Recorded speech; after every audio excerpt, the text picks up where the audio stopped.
Siyempre, kung halimbawa, yun po kasi nasa loob ng iskinita, sa loob na ng kanilang bakuran, nakita naman natin. Pero kung halimbawa, nasa parke siya, naghahalo ng semento, hubad-baro, ba hindi rin tama, di mo ba, Major? Kagaya nga po ng sabi is gamitin po yung gamitin ng ating ng ating mga kasamahan, ng ating kapulisan, ng ating barangay ang common sense. Kumbaga po kung pero ma'am, alam niyo naman yung common sense minsan hindi po common eh.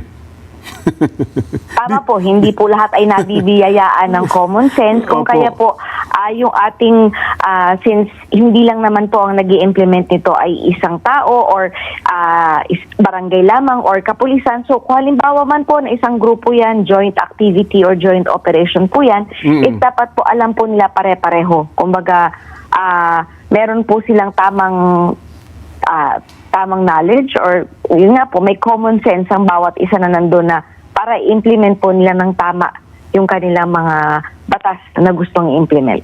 Ayun, no. Pero tama kayo mama, no? Kasi ang ordinansa, lalo sa mga munisipyo, city, bago ma-implement yan, nagdidebate din ng mga konsihal ng bayan, etc. etc.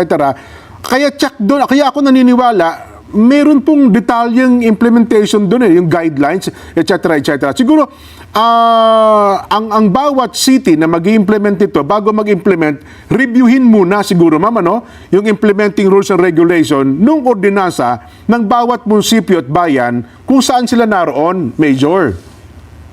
Yes po, tama po kayo dyan. Yan po sa isa sa mga naging bilin ni SILG na i-check pong mabuti, i-review pong mabuti yung mga local ordinance na kaninang ini-implement. Kung ito po ba ay, lalong-lalo na po yung pag-i-implement na dapat po ba agad itong isyuhan ng ticket or meron po ba munang warning bago po natin sila pagbayarin ng multa. So isa po yan sa mga talagang pina-check po ng ating SILG. Ayan, o.